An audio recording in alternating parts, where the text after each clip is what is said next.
Olá, amigos e amigas que acompanham o canal da Federação Espírita Paraibana no YouTube, em especial o programa Narrações Evangélicas. É com muita alegria que a gente está aqui mais uma vez hoje para trazer reflexões sobre o conteúdo dos evangelhos à luz da doutrina espírita e contextos que nos ajudam a compreender ainda mais a mensagem do Cristo. Hoje nós vamos ver um texto do espírito Humberto de Campos, no livro Contos e Apólogos. É um texto que está no capítulo 2, chamado Candidato Intelectual. A gente vai perceber um longo diálogo que Jesus teve com um personagem que era muito inteligente, como diz Humberto de Campos, mas que no final ele não demonstrou ter uma sensibilidade espiritual para poder compreender a mensagem do Cristo.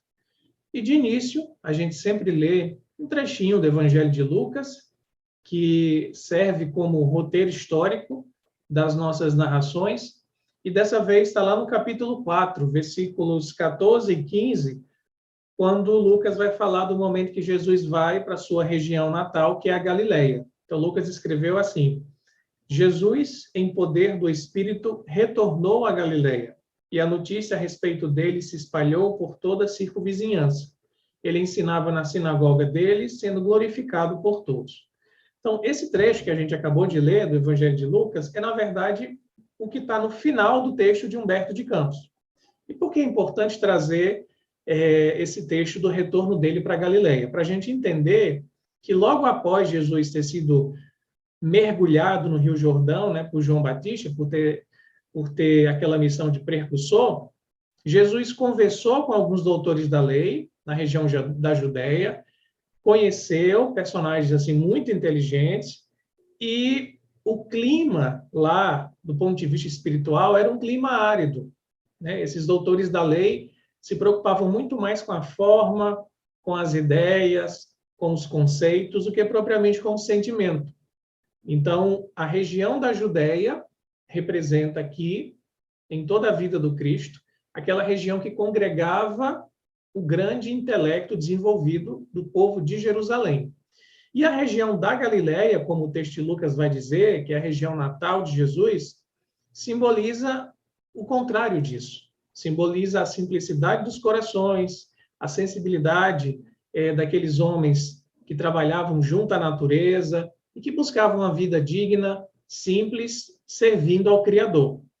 Então, esse retorno de Jesus para a Galileia marca o início do seu messianato numa região que tinha condições de receber as suas lições. Mas a ruptura se dá em relação à Judéia justamente porque as pessoas ali estavam, digamos, intoxicadas de muito verbalismo, de muito conceito e pouco abertas àquilo que era mais simples. E a gente vai perceber isso nesse personagem do texto de Humberto de Campos, que representa essa elite intelectual do judaísmo, dos doutores da lei, do farisaísmo, e que procurava o reino celestial em aquisições ou em ganhos muito materiais.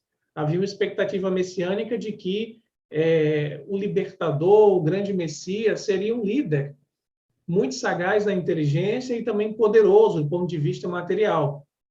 E Jesus se mostra muito humilde desde o seu nascimento na manjedoura, era inteligentíssimo, tinha uma sapiência que a gente não consegue medir, mas não se prendia a essa forma exterior sem conteúdo, né? Ele expressava a simplicidade dele através das suas ações, da sua bondade e do sentimento. Então, a gente vai percorrer esse texto de Humberto de Campos e perceber como nós ainda hoje, muitas vezes, somos esse candidato intelectual. A gente quer seguir Jesus, né, Alexandre? Mas a gente coloca aí algumas perguntas, assim, bem do nosso ego e condiciona a seguir Jesus aquilo que a gente imagina ser o que é melhor. Mas o que a gente pode, então, destacar, né, dessas série de perguntas que o candidato faz ao Cristo, perguntando sobre o projeto dele, né? Boa noite, João. Boa noite a todos que nos acompanham aí nesse projeto maravilhoso aí, capitaneado ou aberto pela Federação Espírita Paraibana, né? É mais um projeto maravilhoso que busca compartilhar um pouco do nosso, vamos dizer assim, da nossa pequenina noção, entendimento do Evangelho. Mas é isso, juntando as sementezinhas minhas, de João, de você que está nos ouvindo, que vai compartilhar esse vídeo, que a gente acaba trazendo para dentro da nossa experiência terrestre uma compreensão mais ampla acerca do Evangelho. Ninguém aqui pretende esgotar qualquer assunto que seja do Evangelho, porque isso, como o João disse aí, cabe à sapiência, à sabedoria infinita, inigualável do Cristo. Né? Nós estamos só no início do caminhar.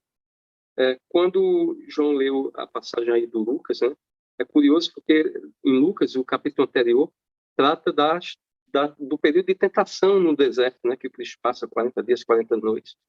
E logo em seguida ele já introduz esse retorno da Galiléia, quando o evangelista João nos oferece aí, no mínimo, um ano de mecenato, de propaganda do evangelho que o Cristo busca iniciar na Judéia, como João falou, onde estava a elite intelectual do povo judeu, né? Onde estava a cultura máxima da religião. Buscando com isso o quê? Trazer, inspirar, jogar vida, fazer florescer em cima da letra morta da lei a mensagem de vida eterna do Evangelho. Jesus procura aqueles que já tinham o conhecimento da lei, sem desprezar aqueles do coração mais humilde, mais simples, mas começa privilegiando aqueles que tinham maior facilidade de receber a sua mensagem. Equivocadamente, não. Mas era o caminho que Jesus tinha que percorrer. Ele tinha que passar por isso, até por uma questão, eu compreendo, como uma questão de hierarquia. De primeiro apresentar os grandes doutores da lei, o conhecimento, uma ressignificação daquele conhecimento exposto, para em seguida, impulsionado por eles próprios, a elite intelectual, espalhar essa boa nova por todo o reino da terra. Espalhar o reino de Deus no reino da terra, no reino dos homens.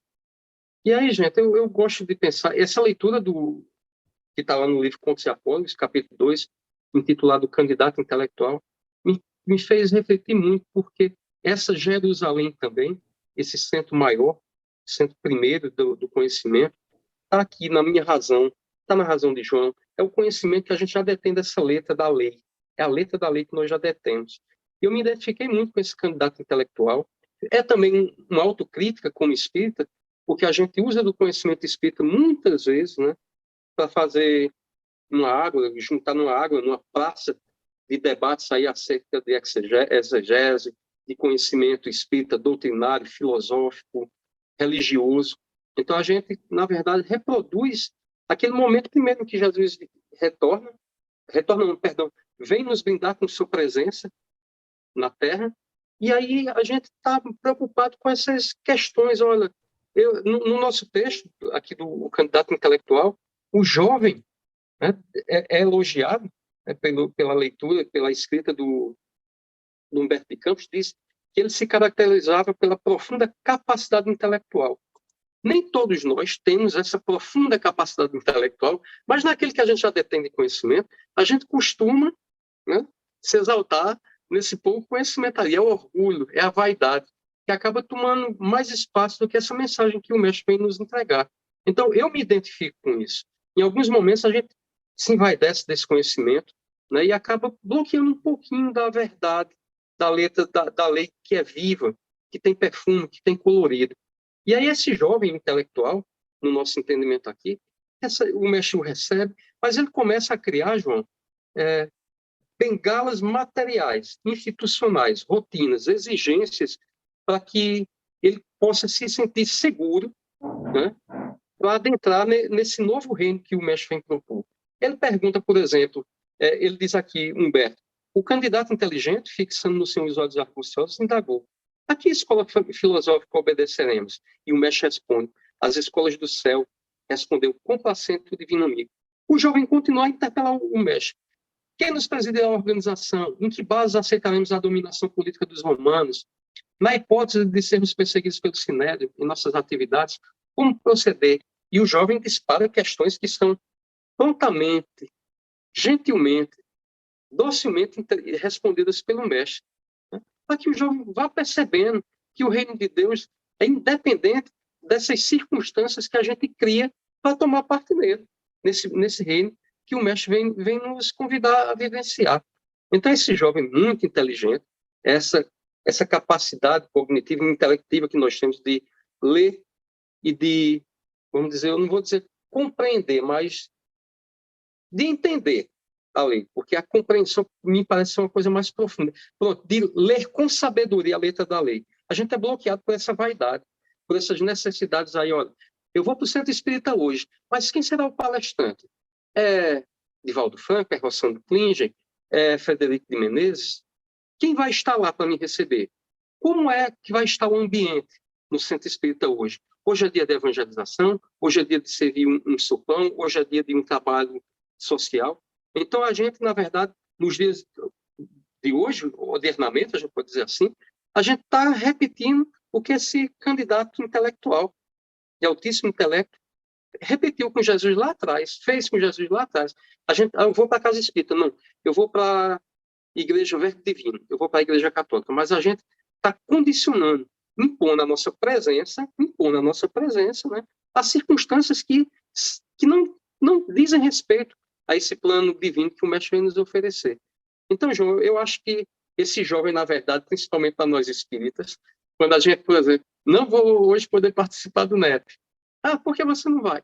Olha, por quê? Será que a conexão do NEP lá em João Pessoa vai estar boa? Será que ajeitaram o microfone?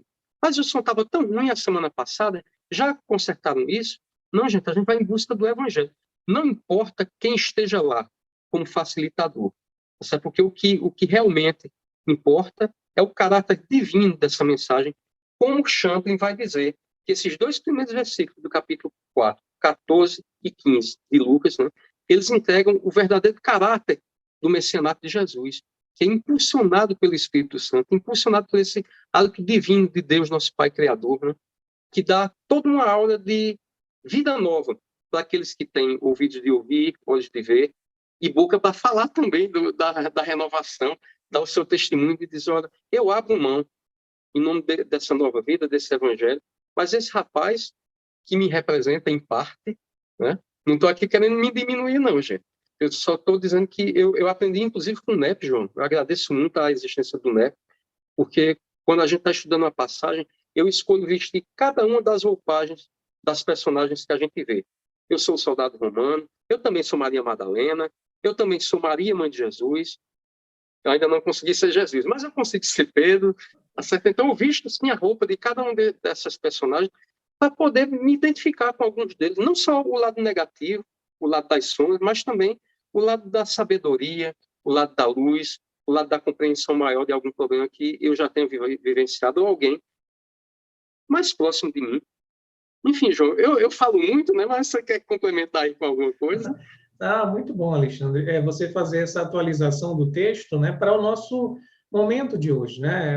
A lição do Evangelho, ela não tem prazo de validade. Então, a gente tem que realmente adaptar e saber aplicar a lição para o nosso tempo, né? Então, se havia esse candidato intelectual na época do Cristo e havia coleguinhas dele também que tinham essa mesma vertente de pensamento, como você muito bem falou, impondo condições, assim, de forma até muito curiosa, né? A gente percebe que ele é um curioso. Ele fica fazendo esse monte de pergunta a Jesus, e Jesus responde com muita firmeza, ele fica admirado, diz Humberto Campos, ele se surpreende com algumas respostas, porque gostaria de ouvir outras coisas. Jesus responde primando pela qualidade do espírito, e ele diz isso em dado momento, não é quantidade de poder, não é qual escola filosófica que tem o maior destaque que a gente vai seguir, ele responde na profundidade do espírito, e o candidato fica surpreso com isso. Mas ele é um curioso, né? A gente vê muito isso, Kardec fala disso também. Tem pessoas que buscam o espiritismo como curiosas, e a gente vê no livro que é o Espiritismo, Kardec dialogando com aqueles 3 personagens, né, que ele coloca lá, o cético, né, o crítico, o padre, e em determinado momento você percebe que eles têm muita curiosidade, mas pouca vontade, de fato, de cooperar. É isso que diz a mensagem de Humberto Campos já no seu finalzinho, né? Penso eu que a grande lição para quem quer se candidatar a seguir o Cristo é a vontade de cooperar. Porque as respostas que Jesus dá são respostas que, na nossa compreensão assim muito estreita, são mais do que suficientes, né? Esse rapaz intelectual aqui, ele percebia a profundidade, por mais que ele se espantasse. Ele percebia que Jesus tinha uma coerência, ele sentia o magnetismo do Cristo. A questão não era de não reconhecer uma verdade em Jesus, ele reconhecia, porque ele era inteligente e ele percebia as coisas. Mas como as respostas do Cristo exigiam dele um comprometimento com a causa maior de Deus e não com projeções do seu próprio ego, ele, então, né, se limita a ficar como um curioso e, em determinado momento, diz Humberto de Campos, ele começa a fazer perguntas e não tem mais resposta. Jesus faz silêncio. E aí diz Humberto que Jesus fica sorridente e calmo e só olhando para ele, né, continuar a fazer a série de perguntas. E aí ele termina dizendo, Senhor, por que não esclareces? E aí Jesus afaga os ombros dele, veja o gesto corporal de ternura do Cristo, né? E aí diz, busca-me quando estiveres disposto a cooperar. Essa frase do Cristo, ela é perfeita, porque Jesus já lia na alma dele que era um interesse de curiosidade. O Cristo sabe o que se passa nas nossas almas. Ele sabia que não havia um sentimento verdadeiro de querer aderir a uma vida assim de doação, de sacrifício. Mas ele pacientemente deixa que o jovem expresse as suas indagações até um certo ponto, porque Jesus também tinha ovelhas para dar conta, ele não ia ficar ali à disposição daquele jovem o dia inteiro, dias, semanas, ele não ia perder tempo. Então, ele deu para o jovem o tempo que era suficiente e dá a grande lição. Quando ele tivesse vontade realmente de cooperar, ele buscasse de novo o Cristo. Então, para nós, né, é um texto assim que mexe muito para a gente ver qual é a nossa motivação de buscar o Cristo. Eu quero, de fato, cooperar com a obra do Cristo ou colocar as minhas condições, né? Isso é muito importante. Eu achei legal, nosso tempo já está finalizando, eu achei legal também essa coisa, olha, se essa Jerusalém representa o nosso intelecto, o nosso coração é essa Nazaré, né, essa Galileia. Sim. Então Jesus, na verdade, não nos abandona, não, ele não parte. Ele sai da área do intelecto e vai buscar nas nossas emoções uma disposição maior para tomar parte nesse reino de Deus. E aí, através das emoções, a gente vai ter que compreender, talvez através da dor, ou talvez mesmo do amor, né, da dedicação. Mas Jesus não nos abandona, ele sai do intelecto e vai buscar nas nossas emoções alguma porta de entrada para esse reino divino e maravilhoso. Então, o texto é maravilhoso. Eu estava com medo de não sentir muita emoção. Eu gosto de ler, de me emocionar com os textos. Humberto de Campos também é muito denso, é muito fértil em entendimento. Então, mas adorei compartilhar desse momento aqui, viu, João? Muito obrigado pelo convite. Muito obrigado, Alexandre. Então, assim, fica a dica para vocês, né? Aqui no programa Narrações Evangélicas, a gente não tem a pretensão de esgotar o texto, porque ele é inesgotável. Então, procurem ler capítulo 2 do livro Contos e Apólogos de Humberto de Campos, ou Irmão X, é o mesmo espírito, para vocês perceberem, né, mais detalhes do texto e sigam acompanhando a gente. A gente vai continuar nessa série de narrações, trazendo mais textos do próprio Humberto de Campos, e também da querida Amélia Rodrigues, né, que traz narrações assim muito sensíveis, muito poéticas sobre episódios da vida do Cristo que nos ajudam a compreender mais a Boa Nova. A gente agradece por todos que estão nos acompanhando e até uma próxima oportunidade. Muita paz para todos.